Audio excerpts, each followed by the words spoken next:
2050 ایک ایسا وقت جب دنیا ٹیکنالوجی کے ایک نئے دور میں داخل ہوگی۔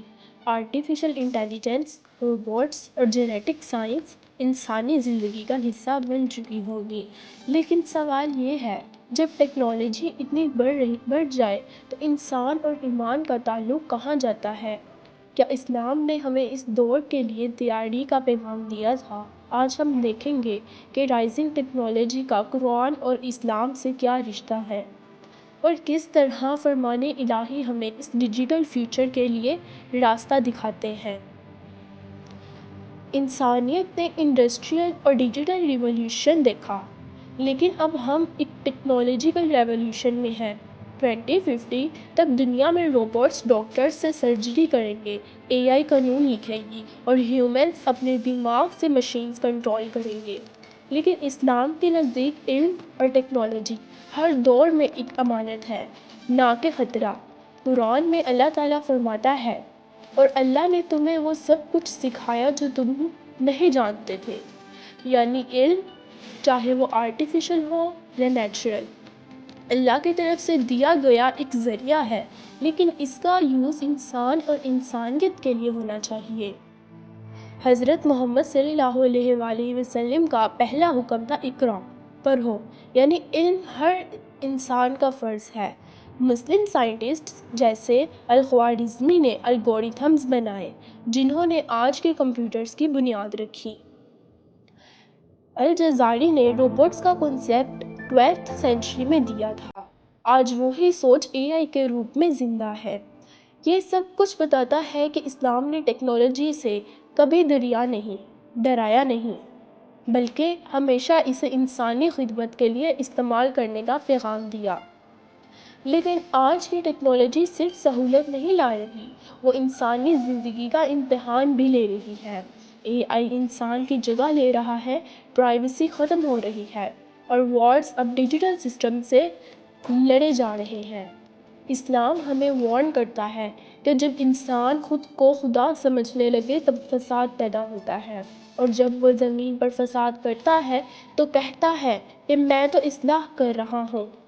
یہی وہ نقطہ ہے جہاں قرآن ہمیں انسانی حدائیں یاد دلاتا ہے۔ ٹیکنالوجی اللہ کی نعمت ہے، لیکن اگر مس یوز ہو تو عذاب بھی بن سکتی ہے۔ آج دنیا اس بات پر سوچ رہی ہے کہ کیا روبوٹس میں روح ہوتی ہے؟ اسلام کہتا ہے کہ روح صرف اللہ کے امر ہے، اور وہ تم سے روح کے بارے میں پوچھتے ہیں، کہو روح میرے رب کے امر میں سے ہے۔ یعنی چاہے انسان جتنی بھی آرٹیفیشل انٹیلیجنس بنا لے، وہ روحانیت نہیں بنا سکتا۔ فیوچر سٹیز سمارٹ ہو سکتی ہیں، لیکن انسانی دل کی روشنی صرف ایمان سے ہی روشن ہوتی ہے۔ قرآن نے ہمیشہ بیلنس یعنی میزان سکھایا ہے۔ 2050 کے شہر تبھی سسٹینیبل ہوں گے جب وہ نیچر اور ٹیکنالوجی دونوں کو ساتھ لے کر چلیں گے۔ اور تم زمین میں فساد نہ کرو، جبکہ اللہ نے اسے ٹھیک بنایا ہے۔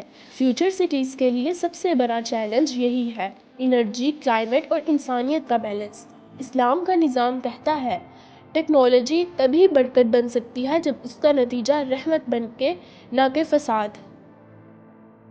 نبی صلی اللہ علیہ وآلہ وسلم نے فرمایا، علم حاصل کرنا ہر مسلمان پر فرض ہے، اور ایک اور حدیث میں فرمایا، علم حاصل کرنے کے لیے چائنا تک بھی جانا پڑے تو جاؤ۔ یعنی علم کی تلاش میں کوئی حدود نہیں، چاہے وہ اسپیس ٹیکنالوجی ہو یا ڈیجیٹل سائنس۔ لیکن نبی صلی اللہ علیہ وآلہ وسلم کا دوسرا فرمان ہمیں حد بھی بتاتا ہے، جو انسان اپنی علم سے فساد پیدا کرے، اس کا علم اس کے لیے فتنہ بن جاتا ہے۔ یعنی ٹیکنالوجی اگر انسانیت کے خلاف ہو جائے تو وہ رحمت نہیں، فتنہ بن جاتی ہے۔ قیامت کے قریب انسان آسمان تک پہنچ جائے گا، جیسا کہ قرآن میں اشارہ ہے، آئے جنوں اور انسانوں کے گروہ، اگر تم زمین اور آسمان کے کنارے تک جا سکتے ہو تو جاؤ، مگر بنا علم کے نہیں جا سکتے۔ آج انسان مارس تک جانے کی تیاری کر رہا ہے، لیکن قرآن کہتا ہے، علم کے بغیر کوئی حد پار نہیں کر سکتا۔ یعنی ٹیکنالوجی کی ترقی بھی اللہ کے حکم کے نیچے ہے، اس کے اوپر نہیں۔ 2050 تک انسان کے پاس ہر چیز ہوگی، نالج، پاور اور کنٹرول، لیکن اصل ٹیسٹ یہ ہوگا کہ کیا وہ ان سب کے باوجود اللہ کو یاد رکھتا ہے۔ کیا اس کے شہر انصاف اور رحمت کے مرکز بنتے ہیں یا فساد کے؟ یعنی ہم ٹیکنالوجی کے مالک نہیں، اس کے ذمہ دار ہیں۔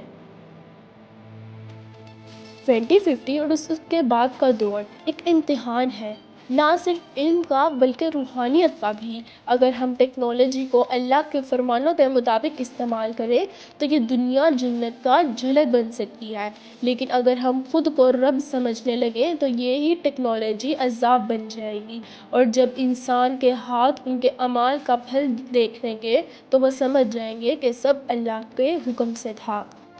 ٹیکنالوجی بدلتی ہے لیکن قرآن ہمیشہ رہنما رہتا ہے۔ 2050 کا انسان تبھی کامیاب ہوگا جب وہ اپنے رب کو بھولے نہیں۔